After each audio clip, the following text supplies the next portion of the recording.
Dios les bendiga en esta tarde, hermanos. Sean bienvenidos a esta reunión del día jueves. Vamos a hablar con nuestro papá, vamos a pedirle que Él esté en medio de nosotros, que venga a bendecirnos con su presencia. Señor, te damos gracias en esta hora por este tiempo que nos permites estar en tu casa. Gracias por la vida de mis hermanos que ya están aquí presentes. Gracias porque yo sé que han sido sensibles a tu llamado. Dice tu palabra que tú pones el querer como el hacer por tu buena voluntad. Yo te pido que si traen alguna carga, algún problema, algún pesar, alguna enfermedad física o emocional, tú, Señor, vengas a hacer ese bálsamo, ese aceite fresco, que traiga sanidad, que refresque sus vidas, que quite toda carga, Señor Dios. Hemos venido a honrarte, Señor, a darte alabanza, a hacerte culto, a celebrar tu nombre, pero también hemos venido a que nos toques, y sabemos que cuando tú tocas algo, Señor, le das vida, lo restauras, lo renuevas, Señor Dios. Por eso necesitamos el toque de tu presencia en esta reunión, Señor.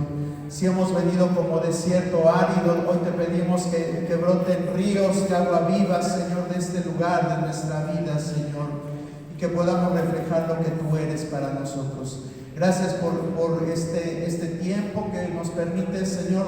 Unge mis labios, que no hable palabras torpes, y también los oídos de mis hermanos, Señor, para que sean receptivos a lo que tú quieres enseñar en esta hora. Te lo pedimos en el nombre de tu Hijo amado Jesucristo. Amén. ¿Puede sentarse, hermano? Hace 8 días, ya tenía rato que no leíamos una cita al principio, y hace 8 días que vimos la agenda del Mesías, pues lo hicimos, pero vamos a regresar a ver un poquito de contexto, y ya luego empezamos a leer la palabra de Dios. Bueno, créanme que me quedé todavía un poquito así con la zozobra de si todavía me faltaban algunos temas que compartir acerca de Jesucristo. Y la verdad sí, hay muchos temas que podemos seguir hablando acerca de Jesucristo, pero creo que lo más esencial que se tenía que decir, pues ya se dijo. Y si en algún momento hay material para hacer una clase, pues la prepararemos y la daremos, aunque ya no estemos en el tema de Jesucristo, pero para compartir con ustedes. Bueno, dijimos que ahora íbamos a empezar con la doctrina del Padre. Ya habíamos hablado un poquito acerca de la relación que había entre el Padre y el ministerio de Jesucristo aquí en la tierra. Vimos todos estos incisos, y hoy vamos a ver el Padre y el creyente. ¿De qué manera el Padre actúa en los creyentes? Bueno, esto es bien importante porque dice la palabra, no es que nosotros lo hayamos buscado, sino que Él nos atrajo hacia Él con cuerdas de amor. Él es el que se encarga de todo. De nosotros mismos no podríamos buscarlo, no saldría la intención de buscar a Dios. Pero Él, en su afán y en su gracia y en su benevolencia, extendió su misericordia y nos trajo esta gracia de poderle conocer. Entonces, eso es lo principal que hace el Padre en todo aquel que cree en Él. Vamos a ver nuevamente varios incisos, a ver hasta dónde nos quedamos, pero vamos a empezar. Bueno, el Padre en el creyente. ¿Qué hace el Padre? Bueno, el Padre diseñó el plan de salvación del creyente. Como les decía, si Él no nos atrae hacia Él, nosotros no lo hubiéramos hecho. Si Él nos revela, como cuando veíamos acerca de la revelación natural, de la revelación especial, a lo mejor ya ni se acuerda porque tiene ya varios meses que vimos acerca de esto. Pero acuérdense que en esa ocasión veíamos que Dios se revelaba a través de la naturaleza, ¿verdad? Esa es la revelación natural, a través de los hechos históricos y a través de la conciencia, ¿sí? Esas tres formas de revelarse es lo que se conoce como la revelación natural. Y la revelación especial es todo lo que está contenido en este libro, que también lo tiene usted. ¿verdad? No es el mío, sino me refiero a la Biblia. Todo lo que está ahí, aquí contenido, es la revelación especial. Bueno, pues Dios diseñó todo eso para darse a conocer. Nadie puede decir yo no conozco a Dios, Dios no me habló, porque Romanos 1 dice que Él se reveló a través de la creación, Él se reveló. Salmo 19 dice, los cielos cuentan la gloria de Dios y el firmamento. Exactamente, ¿verdad? Entonces vemos como donde quiera nosotros podemos ver a Dios, solo es cuestión que lo veamos. Bueno, aquí hay un pasaje entre tantos que escogí para que confirmáramos esto, que la salvación viene de parte de Dios. Si alguien lo quiere leer, por favor. Porque por gracia sois salvos, sois salvos por medio de la fe, y eso no es de vosotros, pues es don de Dios. Gracias, hermano Arturo. Aquí la palabra de Dios en esta epístola a los Efesios es una carta preciosa en autoría del apóstol Pablo. Empieza el capítulo 1 hablando acerca de todo lo que Dios hace en los creyentes. Pero en este pasaje en particular nos está hablando acerca de esto, de la salvación. Por cierto, déjeme decirle que este es un pasaje bien controvertido. Es muy controvertido. Y a lo mejor usted lo lee y se le hace fácil comprenderlo. Pero a aquellos que les gusta estar rascando entre letras, entre líneas, lo han complicado, se ha complicado realmente. Y en verdad, si nos vamos a la etimología, si nos vamos a todas estas raíces de estudio, acerca de las palabras del griego y lo que significa, y la estructura de las oraciones, acerca de la semántica, nos vamos a dar cuenta que es un pasaje un poquito difícil de entender. Porque si yo le pregunto a usted, dice aquí, porque por gracia sois salvos por medio de la fe, y esto no de vosotros, pues es don de Dios. ¿Cuál es el don de Dios? La salvación. ¿Sí? Yo digo. Pues el que haya dado a su hijo. Ok. Bueno, está bien, lo estamos comprendiendo bien. Pero hay hoy en nuestros tiempos quizás ya no hay gnósticos, ya no hay ebionitas, ya no hay docetistas, ya no hay arrianos. ¿Por qué les menciono esto? Si usted recuerda, en alguna enseñanza hablamos acerca de todas estas corrientes doctrinales que surgieron en los primeros siglos de la iglesia, pero que no eran compatibles con la fe de la iglesia primitiva. Y como no eran compatibles, se les empezó a decir herejes.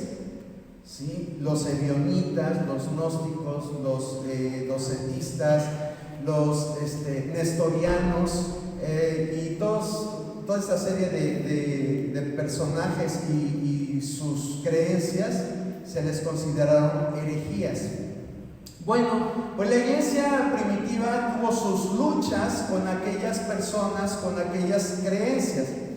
Pero hoy en nuestros días, pues no estamos exentos de que haya otras personas que al leer la Biblia entienden las cosas de diferente manera. Y hoy en día las que están ganando muchos adeptos son principalmente tres, y que debemos de tener cuidado. Por eso es que en mí surgió hacer este estudio, que a lo mejor a ustedes ya se les hizo muy largo, y a lo mejor ustedes dicen, ¿por qué ya no se habla como antes de cosas que calentaban el alma?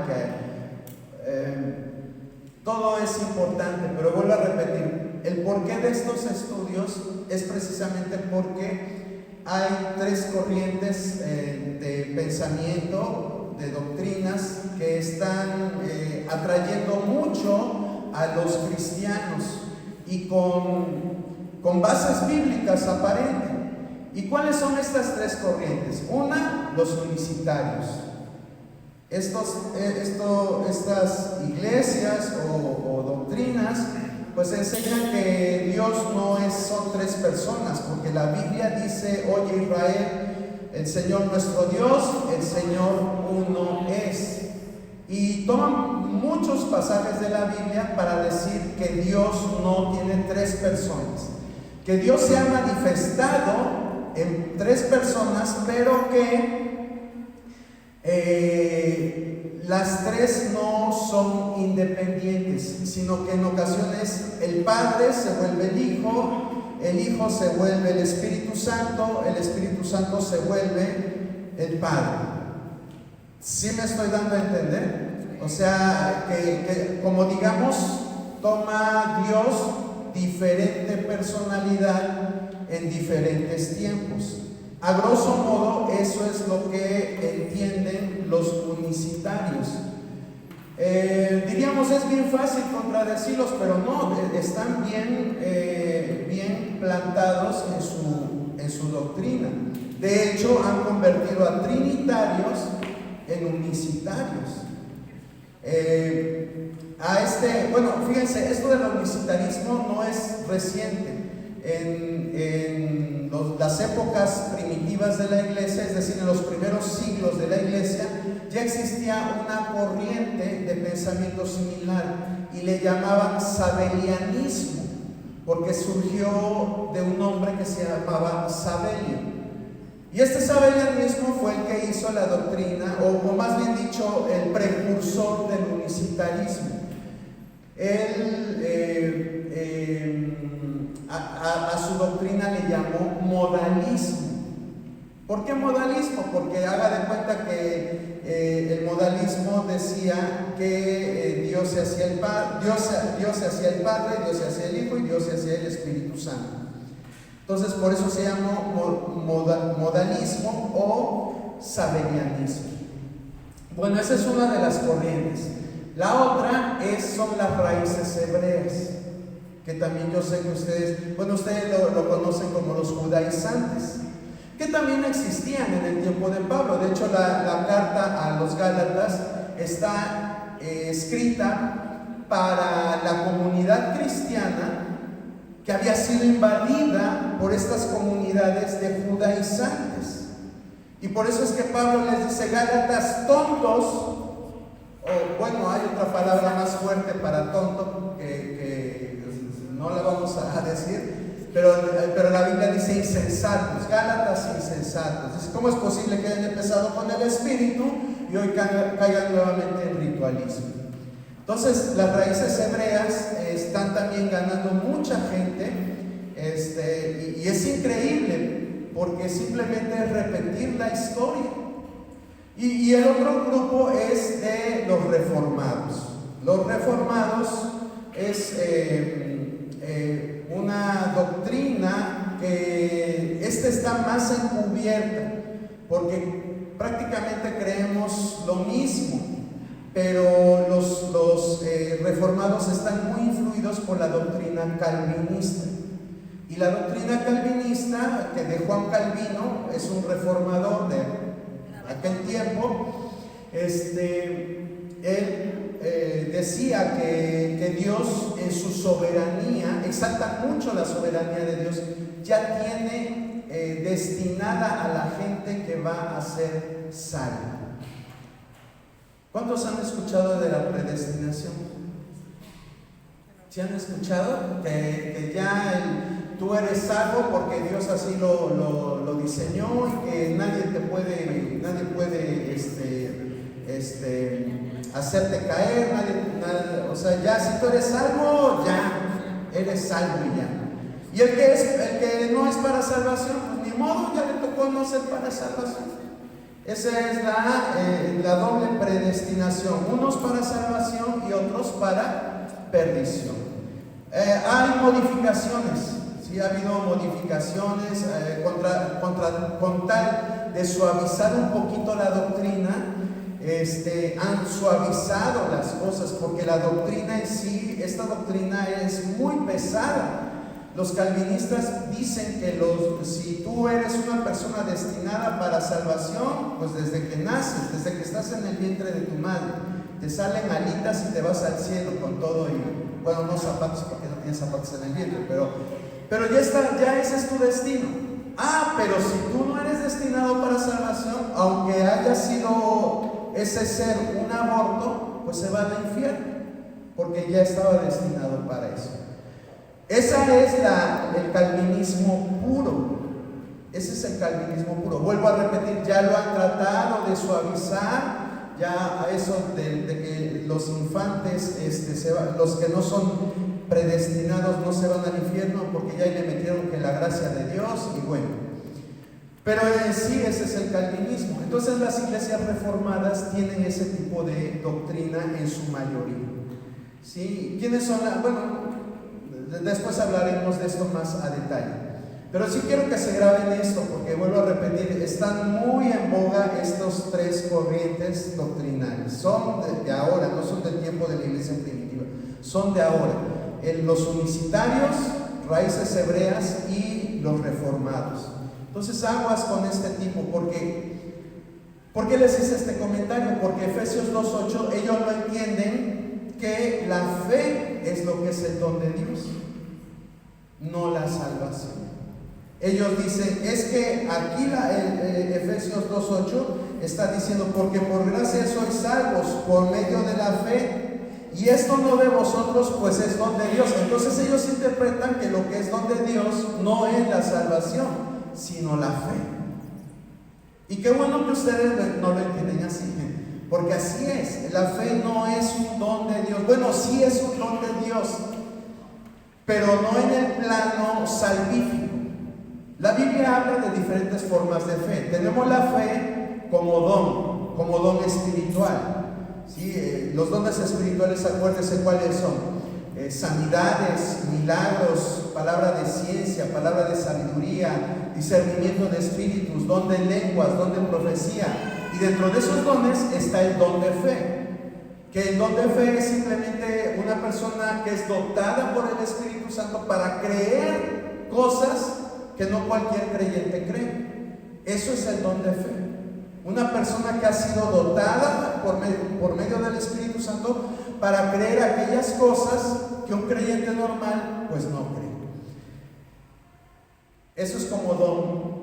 Está como fruto, acuérdese, el fruto del Espíritu: amor, gozo, paz, paciencia, benignidad, bondad, fe, ¿sí? Que también puede ser traducido como fidelidad, no tan solo como fe, sino como fidelidad. Entonces ahí están dos formas de aplicar la fe bíblicamente. Y bueno, está también la forma de fe salvífica. La fe salvífica. Y ahí es donde se discrepa con los que tienen la corriente calvinista, porque ellos dicen, es que el ser humano, si no es atraído por Dios, él no puede responder a Dios. Y le pregunto uno, ¿y por qué no pueden responder? Porque ellos están muertos en sus delitos y pecados. Entonces para ellos la muerte espiritual significa que tú no eres capaz de responder a la gracia de Dios. Y entonces Dios tiene que hacer todo. Pone los medios de gracia, pero también te tiene que dar la fe para que tú creas. Por eso es lo disparatado del pensamiento calvinista. Porque es decir, Dios hace todo. Ellos dicen, la salvación no depende para nada del ser humano. La salvación depende al 100% del hombre, de Dios. Depende al 100% de Dios. Y entonces ahí es donde vienen los choques. Hubo un hombre que al escuchar esta forma de pensamiento se levanta también. Se apellidaba Arminio, no recuerdo su nombre, pero ha sido un choque por siglos entre el calvinismo y el arminianismo. El arminianismo dice, sí, la gracia de Dios es suficiente para salvarnos, pero también entra dentro de este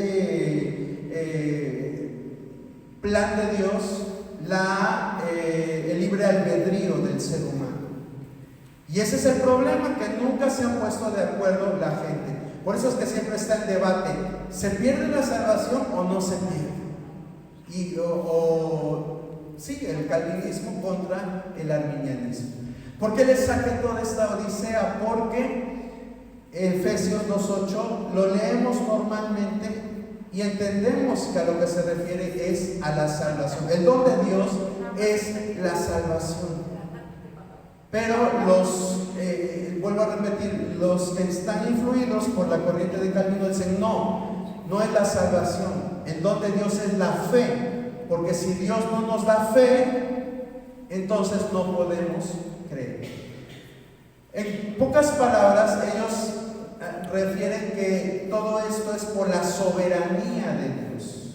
La soberanía de Dios es que Dios tiene todo bajo control. Entonces, si Dios tiene todo bajo control, también tiene las decisiones del ser humano para responder o no a la gracia. ¿Sí me van entendiendo o ya me hice bolas? ¿Sí me van entendiendo? Bueno, entonces es importante esto porque nosotros podemos ver el plan de Dios. Les voy a poner una diapositiva que hice más adelante, cómo Dios diseñó el plan para la salvación. Y están ahí implícitas las tres personas de la divinidad, las tres personas de la divinidad. El Padre, ¿qué es lo que hace el Padre? El Padre orquestó el plan de salvación. El Padre orquestó el plan de salvación. Vamos a ver qué dice 2 de Tesalonicenses 2:3.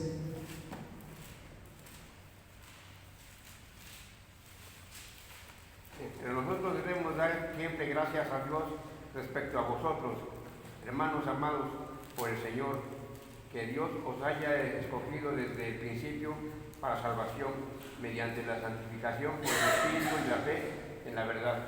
Gracias, hermano. Aquí estamos viendo cómo, gracias, hermano Arturo, dice: Dios os haya escogido desde el principio para salvación. Cuando encontramos este tipo de declaraciones, a lo mejor usted va a decir: ¿ves cómo Dios escoge? Eso te va a decir un calvinista.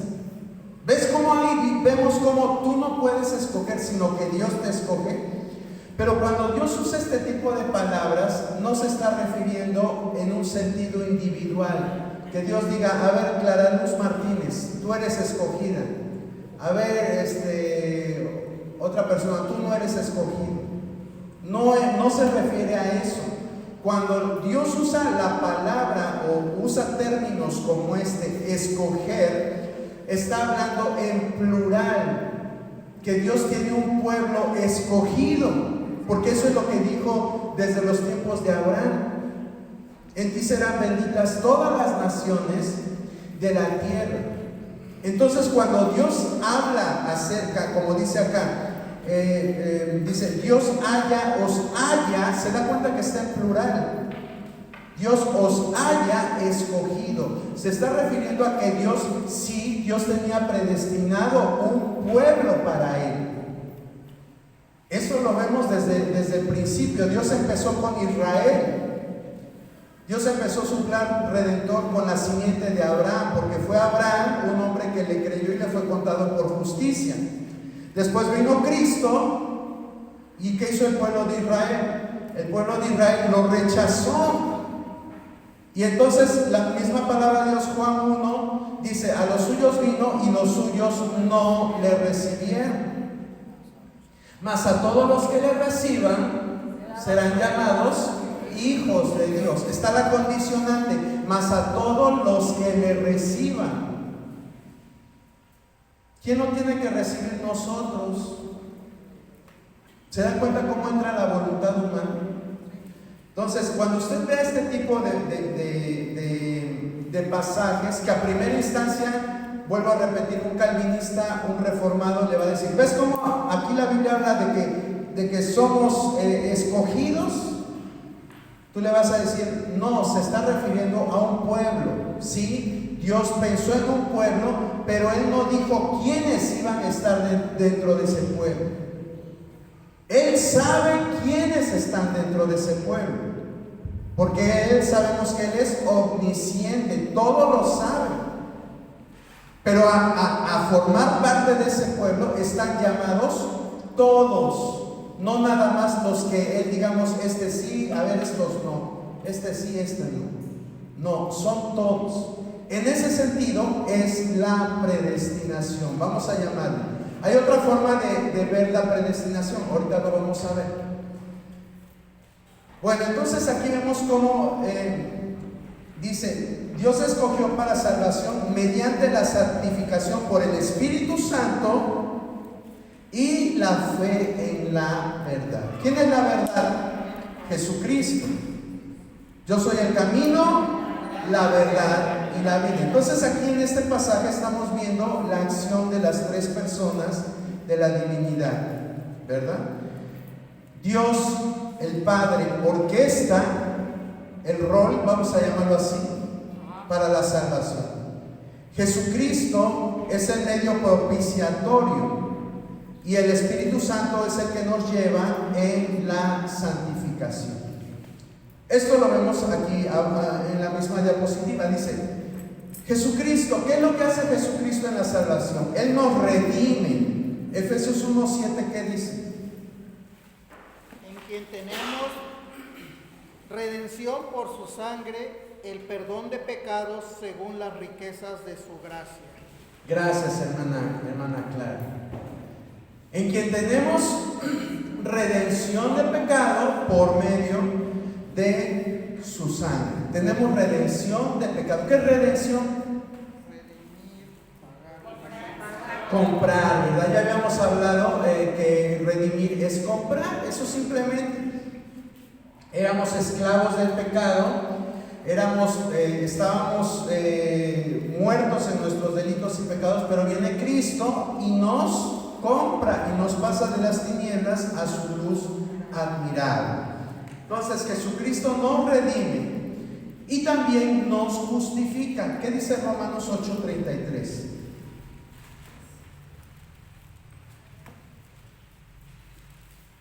¿Quién acusará a los escogidos de Dios? Dios es el que justifica. Gracias, hermano Arturo. ¿Quién acusará a los escogidos de Dios?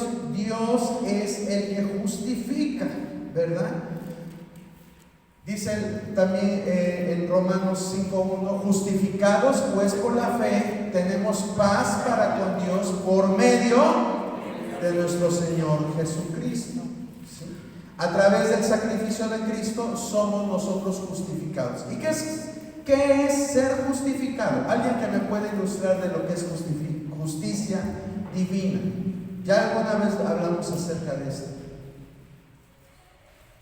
Que yo era pecador y Cristo vino y me justifica con su sangre preciosa. Exacto, ¿verdad? Él es nuestro abogado. Él dice, sí, esta persona hizo esto, es pecadora, pero ha creído en mí, ahora yo respondo por esta persona. Eso es justificar.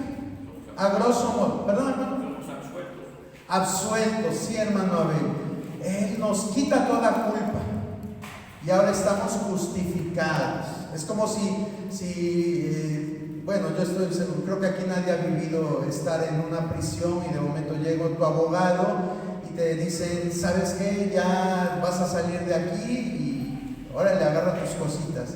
Yo creo que se ha de sentir mucha alegría. A lo mejor no hemos estado en la cárcel, pero algunos hemos estado en el hospital. Y qué bonito es cuando llega el médico y dice, pues ya lo voy a dar de alta, ¿verdad? Y hasta te vuelve la alegría a tu cara. Y te vas a vestir corriendo para ya salir de ese lugar tan feo que es el hospital. Pues yo creo que así ha de ser, bueno, yo sé que es peor, ¿verdad? Ser en una cárcel. Pero para que nos demos la idea de lo que significa ese acto espiritual en nuestra vida. Entonces Jesucristo nos redime y nos justifica. Y el Espíritu Santo, ¿de qué forma actúa en la salvación? El Espíritu Santo, bueno, vamos a ver qué dice Juan 16:8. Cuando Él venga, convencerá al mundo de pecado, de justicia y de juicio. Gracias, hermana Clara. Antes de ser nosotros cristianos, el Espíritu Santo hace estas tres acciones. Nos convence de pecado, de justicia y de juicio. Es decir, nos expone a su palabra, al mensaje de salvación, al Evangelio. Y cuando tú empiezas a escuchar el mensaje, sientes algo, ¿verdad? Qué bueno es cuando alguien tiene don de evangelismo y llama a las personas pues a hacer su confesión de fe, y vemos que pasan las personas a hacer esa confesión, y a veces la gente vemos el exterior y decimos: ¡ay, qué bonita predicación! ¿Qué unción tiene ese hermano? ¿Qué unción tiene el evangelista? No es el evangelista, no es la unción de nadie, es el Espíritu Santo. Aquí la palabra de Dios lo dice bien claro: el que convence del pecado es el Espíritu Santo. Él te dice: tienes que rendir tu vida, es el tiempo de que cambies. Y Él trata en nuestro espíritu.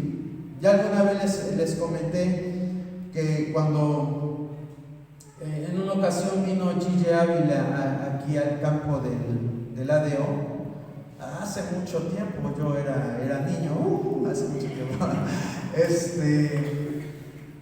y no sé cómo estuvo que fue mi familia, y en esos días había venido mi padre a visitar aquí la casa, y nos acompañó. Bueno, el pretexto es de que creo que él nos iba a llevar, como tenía carro, pues él nos iba a llevar. Entonces nos llevó, ya no recuerdo bien, pero el chiste es que se quedó. Y cuando estaba predicando el hermano Gille, no se me quedó el mensaje, pero lo que sí se me quedó bien grabado es que mi papá empezó a llorar. Y mi papá, bueno, para mí siempre fue una persona muy, muy dura de corazón. Y yo, eso fue lo que me impactó, que yo dije: yo nunca voy a ver a mi papá llorar. Y cuando lo vi, pues me impactó, y por eso es que todavía guardo ese recuerdo. Y yo me acuerdo que mi mamá le dice, hizo el llamado este varón, y le dice mi mamá: pasa, Gilberto. Pero mi papá no pasó. Pero ¿a qué voy con esto? A que puede ser el corazón más duro, pero el Espíritu Santo tiene el poder de quebrantar. Amén, amén. Pero también en nosotros está el resistir ese llamado. Cuando Esteban estaba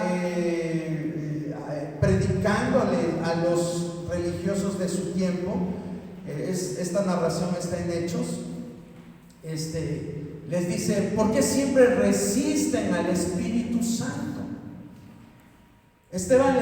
Porque Esteban lo que quería era hacerles un llamado al arrepentimiento, pero los fariseos, los saduceos, lejos de arrepentirse, dice que hasta crujían los dientes. ¿Qué era eso de que crujían los dientes? Era simplemente una expresión que denotaba que estaban bravos, estaban enojados.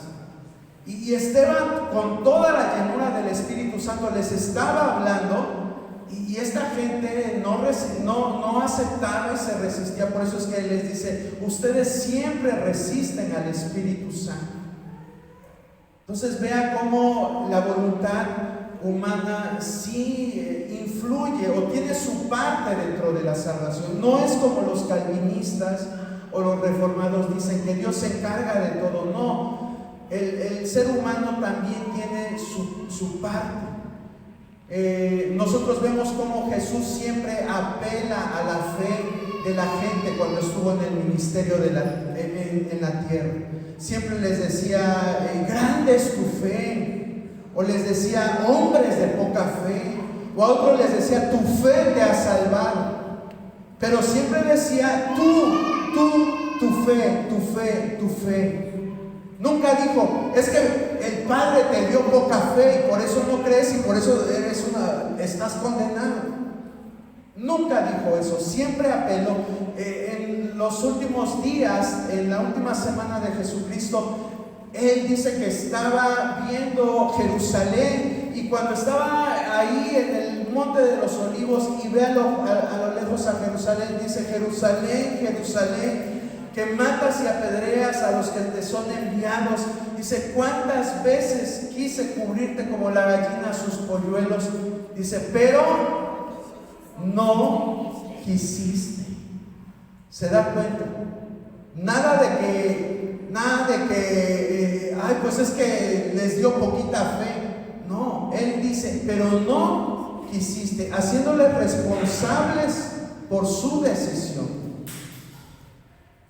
Vuelvo a repetir, tenemos que tomar todos estos pasajes, porque si no nos leen citas como Hechos 13:48 y te dicen: ya ves, te das cuenta que eres predestinado,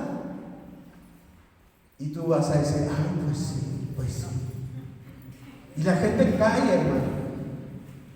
Si algo que tienen los reformados es que son muy estudiosos. Eso nadie se les alega. Son muy estudiosos, muy sistemáticos. Y pues los pentecostales somos siempre los tontos, los burros, los que nos dejamos llevar por las emociones. Así nos catalogan las demás denominaciones cristianas. Pero gloria a Dios, porque se están levantando cada día más teólogos pentecostales que están defendiendo la fe pentecostal. Lean nada más Hechos 13:48 para que ustedes me digan qué entienden por ese pasaje. Vamos a hacer un ejercicio.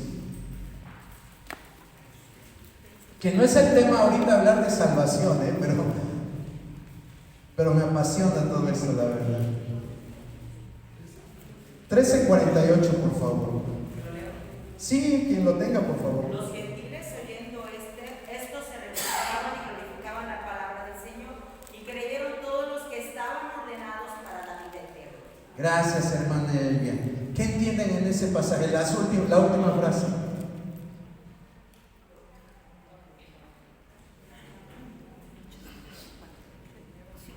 ¿Cómo lo entienden?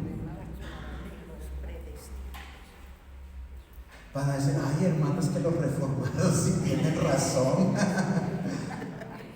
¿Verdad? Parece que eso es lo que dice el texto. Es como si estuvieran predestinados, como dice, ordenados para la vida eterna. Exacto, como que ya Dios dijo: estos son para vida eterna. Y todavía te van a sacar otro texto que está en Juan 8, me parece, que dice: y nadie los arrebatará de mi mano. Es otro pasaje que les encanta a los calvinistas, a los reformados. Y entonces tú así no sabes nada de esto y dices: ay, no, pues sí es cierto. Pero no, déjame decirte algo. Aquí dice: y creyeron todos los que estaban ordenados para vida eterna.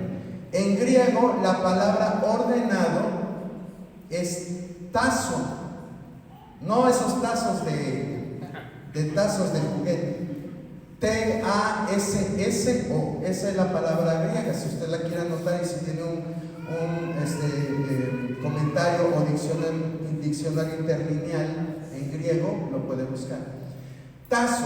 Y tazo, aparte de significar ordenar, también significa, tiene otros significados. Y dentro de esos otros significados está la palabra disponer. Disponer. Entonces, si le cambiamos ordenar y le ponemos disponer, ¿cómo diría? Y creyeron todos los que estaban dispuestos para recibir la vida eterna. ¿Se da cuenta cómo cambia el sentido de las frases? Por eso es bien importante que estudiemos, porque si nada más leemos, ya lo habíamos dicho la otra vez, a veces nos vamos con lo que en primera instancia leemos, pero pero hay un significado aparte. Y esto sucede con muchas palabras. ¿Sabe por qué? Porque hoy tenemos un lenguaje muy rico en expresiones, pero en la antigüedad los lenguajes no eran tan ricos. Entonces una palabra significaba muchas cosas. Y si tú no pones la palabra más adecuada, pues va a suceder este tipo de situaciones. Con esto yo no le digo que la Biblia esté mal, no, es un referente. Pero por eso la misma palabra de Dios dice que debemos de escudriñar las Escrituras. ¿Y qué es escudriñar las Escrituras? Pues no quedarte con lo que está ahí, sino que buscarle más, ¿verdad? Y mire, yo no le digo que se vaya ahorita a buscar muchos libros o que se meta a estudiar en un seminario o una licenciatura en teología, no.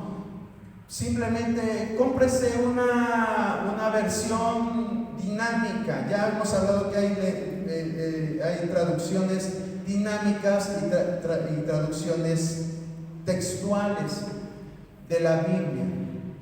Por ejemplo, las traducciones textuales son la Reina Valera, la Biblia de las Américas, son traducciones textuales.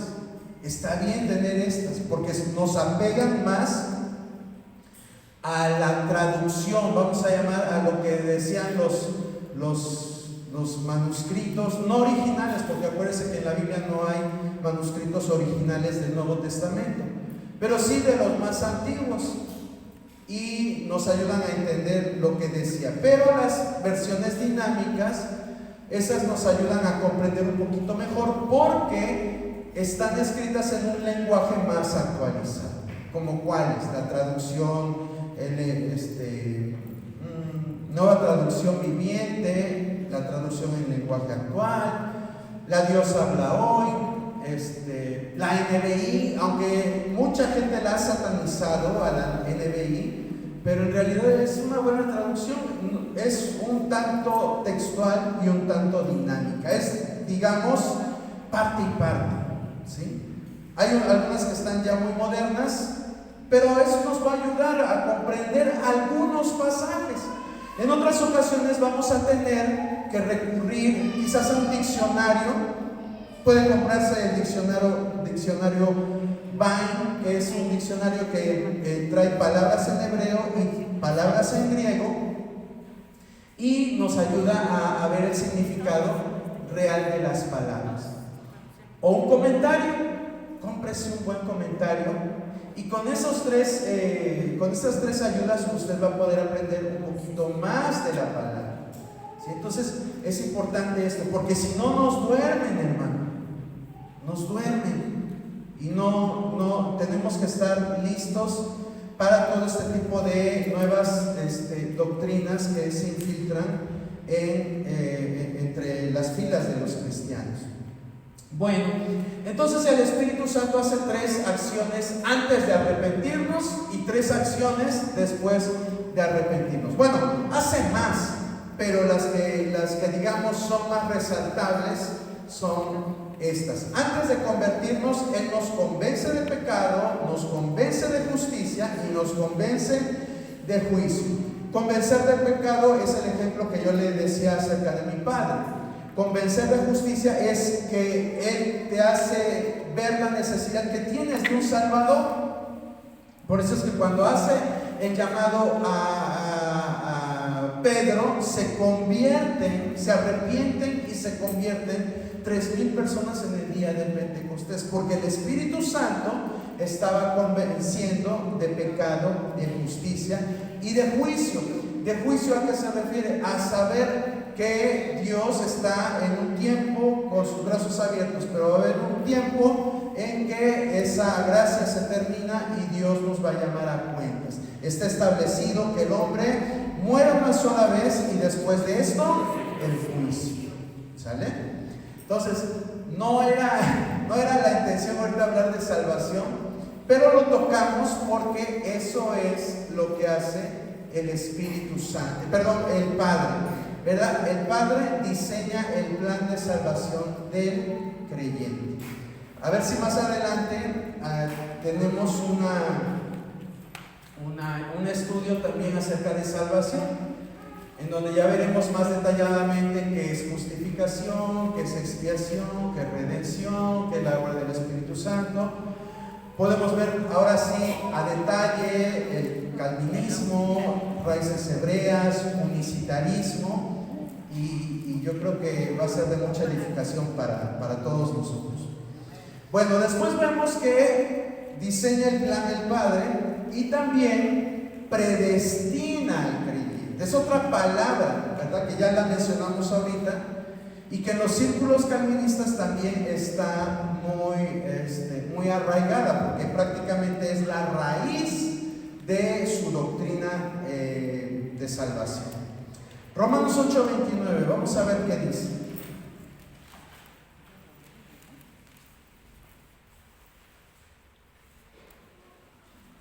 Porque a los que antes conoció, también los predestinó para que fuesen hechos conforme a la imagen de su Hijo, para que Él sea el primogénito entre muchos hermanos. Gracias, hermana Clara. Aquí está el meollo de la predestinación.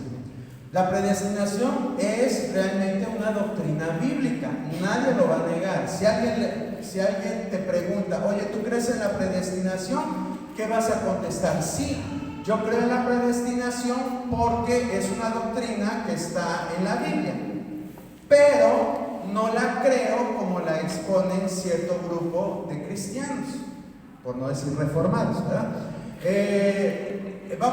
Entonces, ¿cómo la entiendes? Bueno, aquí es donde vamos a sacar este texto, que es el más específico, el que nos hace entender mejor a qué se refiere la predestinación. Dice aquí, porque a los que antes conoció, también los predestinó. ¿Para qué los predestinó? Para que fuesen hechos conforme a la imagen de su Hijo. Esa es la predestinación. Que tú, una vez que ya creíste, ahora Dios te predestina para que te parezcas a Jesucristo. Ahí sí entra la predestinación. No entra para que tú elijas para que tú elijas la salvación, sino que entra ya que tú, una vez que tú creíste, entonces Él va a empezar a trabajar en tu vida para que te vayas cada día pareciendo más a Cristo. ¿Sí? Esa es la predestinación. Por eso la palabra de Dios nos dice, cuando veamos del Espíritu Santo, que una de las tres cosas que hace el Espíritu Santo en el creyente es que regenera. La segunda es que santifica y la tercera es que glorifica. La glorificación viene en el futuro, con el cuerpo resucitado. Esa es la forma en que va a glorificar Dios al creyente. Pero la regeneración ocurre cuando tú has aceptado a Cristo como tu Salvador. En ese momento tú has nacido de nuevo. Y al nuevo nacimiento es a lo que se le llama regeneración. ¿Sí? Ahora, la regeneración es instantánea. En ese momento viene el Espíritu Santo y habita en ti como templo del Espíritu Santo. Pero después el segundo proceso, que es la santificación, esto es algo que es progresivo. Y la santificación es a lo que Dios nos ha predestinado, a parecernos a Cristo. Eso es la predestinación. Predestinación no es de que Dios dice, a ver, tú sí, tú no, tú sí, tú no, tú sí, tú no. No, eso no es predestinación. Predestinación es cuando tú has sido ya hecho hijo de Dios y entonces Dios empieza ese proceso en tu vida. ¿Sí? ¿Preguntas? ¿Todo claro o todo confuso? Bueno, vamos entonces al inciso C. El Padre al creyente ama. Juan 14:21. mandamientos y los guarda, es el que me ama, y el que me ama será amado por mi Padre, y yo lo amaré y me manifestaré a él. Gracias, hermano Arturo. Dice, y el que me ama será amado por mi Padre, y yo le amaré y me manifestaré a él. Vea cómo Dios nos ama, hermano. Es verdad, la palabra de Dios dice, porque de tal manera amó Dios al mundo. Ese es un amor general, pero a nosotros nos ama como hijos. Somos, dice la palabra, linaje escogido, real sacerdocio, llamados de las tinieblas a su luz admirable. Todo eso tú no lo puedes ver, pero en los momentos que tú te sientes, ¿cómo hay cristianos que sufren? Porque dicen, es que nadie me ama. No, ¿cómo de que no? El creador de todo el universo está ahí siempre, con su amor extendido hacia nosotros, hermano. Siempre está, cuando tú estés en esos momentos que llega el enemigo a sembrarte duda, llega el enemigo a sembrarte cizaña, tú recuerda a la parábola del hijo pródigo. Cómo estaba siempre este padre esperando el regreso de su hijo. Y cuando lo ve a lo lejos, sale y lo abraza y le hace fiesta y le pone un anillo al dedo y toda una revolución que hace este padre, porque el hijo había vuelto a casa. Yo sé que tú no sales de la cobertura divina, pero es para ejemplificarte el amor, hermano. El amor de Dios.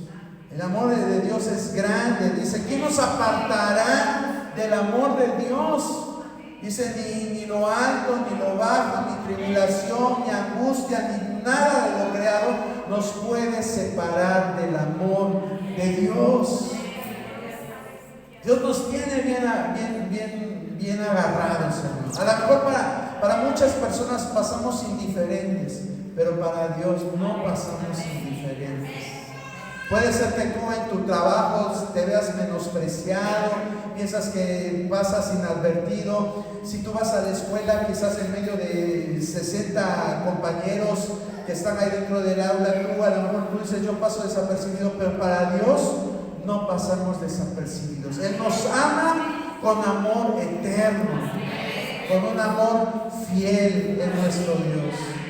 Y tantas cosas, hermano, que a veces en nuestra mente decimos, pero si me ama, ¿por qué no me da esto? O sea, siempre relacionamos los atributos, las bendiciones de Dios con las cosas visibles. Lo relacionamos con lo material, lo relacionamos con una vida horizontal.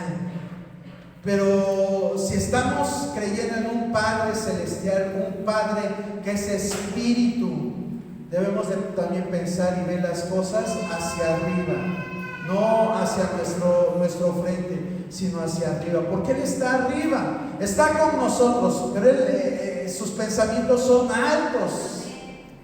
Lo dice la palabra de Dios, dice que son más altos que los cielos. Entonces así debemos de pensar, ¿sí? Como hijos de Dios. Vamos a ver el cuarto punto o inciso D. Dios bendice al creyente. Efesios 1:3, ¿qué dice?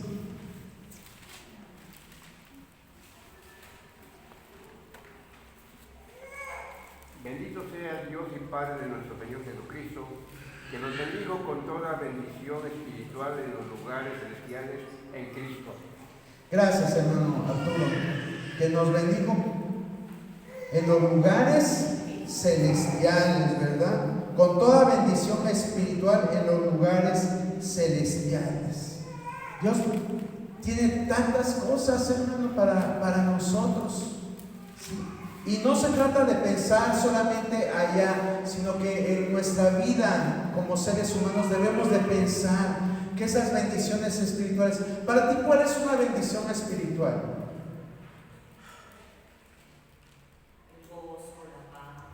El gozo, la paz, el fruto del Espíritu, esas son bendiciones espirituales. Que tú te puedas gozar, que no vivas de acuerdo a las circunstancias, que ya te hicieron enojar en el mercado, llegas bien de malas a tu casa y a desquitarte con medio mundo. No. Entonces eso significa que estoy pensando como todo ser humano. No, debemos de pensar, cuando nos suceden cosas malas, pensar en toda la bondad de Dios. Así pensaba Pablo, así pensaban los discípulos de Jesús. Y así debemos de pensar nosotros también en nuestro tiempo, con paz. ¿Cuánta gente hoy necesita paz?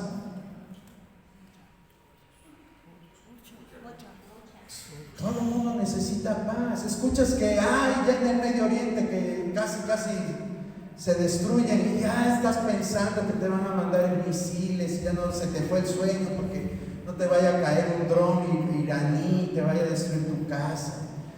Estamos pensando y esa paz que el mundo no da, la desechamos y no aprendemos a depender de la misericordia de Dios. No aprendemos a depender de su soberanía. Todo eso son bendiciones, el gozo, la paz. ¿Qué otra cosa? Su aliento, bueno, es lo que nos da fuerza, ¿verdad? Para seguir adelante. La esperanza. Hoy mucha gente vive sin esperanza, pero tú y yo tenemos una esperanza viva en Jesucristo. Y parece algo insignificante, pero mucha gente se quita la vida porque no tiene esperanza. Se suicidan porque no tienen esperanza. Porque dicen, ¿yo qué voy a hacer con esta carga? ¿Yo qué voy a hacer solo? ¿Yo qué voy a hacer con esta enfermedad? Y eso es motivo para que ellos decidan mejor quitarse la vida que seguir adelante. Pero gloria a Dios que Dios nos bendice con toda bendición espiritual. Y si nos vamos más adentro, si tú estás dispuesto a servir, Dios te va a bendecir más. Dice que Dios a los que le siguen los va a bendecir. Y no quiero que le veas como algo material. Jesús mismo lo dice. Dice, yo les voy a dar más en este tiempo, casas, riquezas, cosas. Les dijo Jesús a sus discípulos. Vuelvo a repetir, no es para que te vayas por lo material, pero en la medida en que tú obedeces a Dios, tú vas a ver su bendición, siempre. Y con eso no hablo de este pasaje porque ahí está, en la Biblia. Ahí está en la Biblia. Abraham obedeció a Dios y ¿qué pasó con Abraham? Le fue contado por justicia, pero dice que era un hombre riquísimo. Y vuelvo a repetir, no quiero que te enfoques en lo material, pero es una forma de que veamos la bendición de Dios. Con esto no estoy diciendo que ser pobre o no tener sea una maldición, no, para nada. Pero si es la voluntad de Dios, Dios lo va a hacer.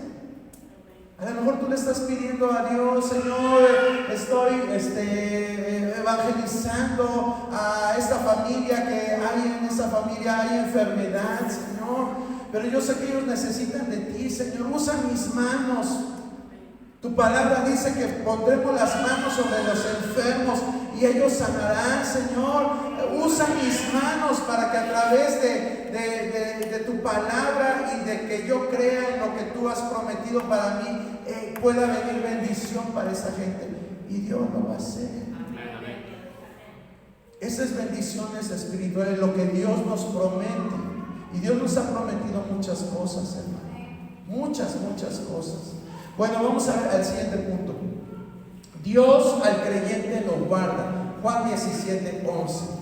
Y ya no estoy en el mundo, mas estos están en el mundo, y yo voy a ti, Padre Santo, a los que me has dado. Guárdalos en tu nombre, para que sean uno, así como nosotros. Gracias, hermano Jaime. Gracias a los que me has dado, guárdalos en tu nombre. Dios nos guarda, hermano. Dios nos guarda, Dios nos protege muchas veces. Con esto no quiero decirle que usted va a ser inmortal. ni que en algún momento vamos a tener alguna enfermedad o alguna situación difícil en nuestra vida. No, todos tenemos que morir, y no quiero ser pesimista. Todos en algún momento nos vamos a morir. Es mi frase favorita cuando me invitan a algún sepelio, algún velorio.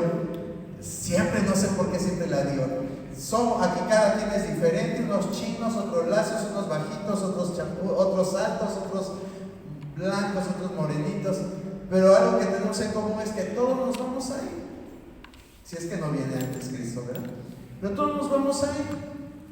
¿Sí? Entonces, el guardar, siempre Dios lo va a hacer.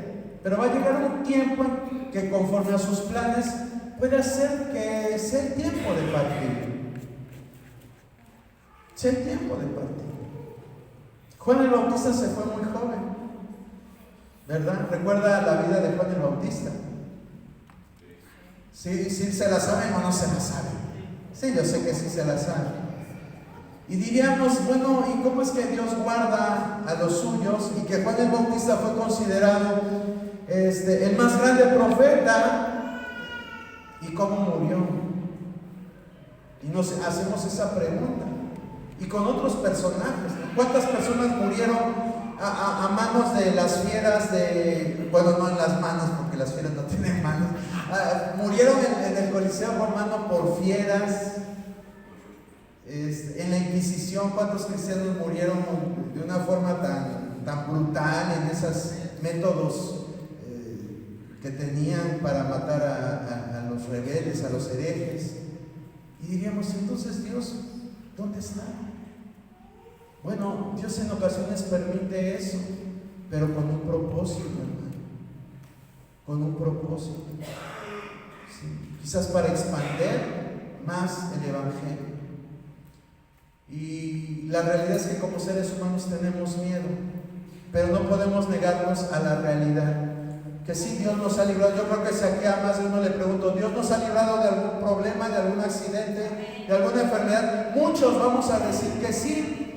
Pero también debemos de estar conscientes que a lo mejor un día nos va a llegar alguna situación y nos vamos a ir. O no vamos a salir tan bien librados como quisiéramos. Pero tenemos que tener en cuenta que Dios es soberano. Y que todo está en las manos de Dios. Por eso la palabra dice, si vivimos, para Él vivimos. Y si morimos, para Él morimos. Sea que vivamos, sea que muramos, somos de Él. ¿Por qué les estoy diciendo esto? A lo mejor es muy pesimista y a lo mejor aquí me voy a quedar. Pero debemos de tener eso en nuestra mente. A veces no nos vamos de esta vida, pero puede ser que quede en nosotros estragos de algo, de un accidente, de alguna enfermedad, no sé. Puede ser que quede algo y decimos, ¿por qué Dios? ¿Por qué?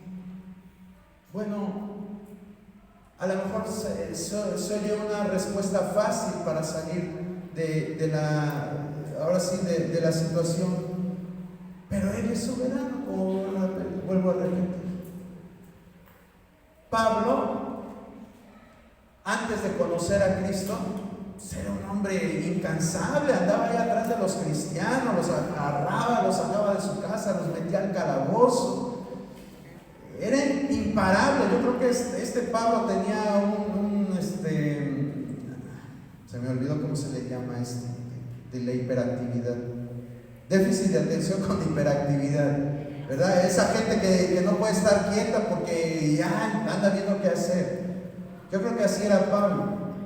Pero dice la palabra que cuando tiene el encuentro con Jesucristo, queda lastimado de sus ojos. Y después Dios, en el tiempo en que lo está formando, tiene una serie de visiones y viene un aguijón a su vida. La Biblia no nos especifica cuál es el aguijón. Hay muchos comentarios de lo que pudo haber tenido. La realidad es que no sabemos con certeza qué tenía. Pero la realidad es que no estaba al 100%.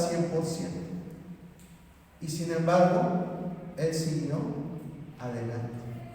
Sí. A lo mejor lo que Dios nos pone a lo largo de nuestra vida, no a lo mejor, yo sé que es un propósito, que a lo mejor no lo vamos a entender hasta que estemos con Él y nos diga, mira, pasó esto por esto. Si seguías así, a lo mejor no lo sé, Él es Dios. Pero lo que debemos de tener en cuenta es que todo tiene un propósito. Y no debemos por qué guardarle resentimiento a Dios, quejarnos, bajar nuestro nivel espiritual. No, al contrario, yo sigo adelante. Yo sigo adelante. Porque mismo Pablo lo refiere en su epístola a los Corintios, dice que Dios le responde, pero bástate mi gracia, porque mi poder se perfecciona en la debilidad. Qué bonito es que podamos responder siempre así a Dios. Bueno, hermanos, pues hasta aquí le vamos a dejar. Si Dios permite, terminamos el próximo jueves.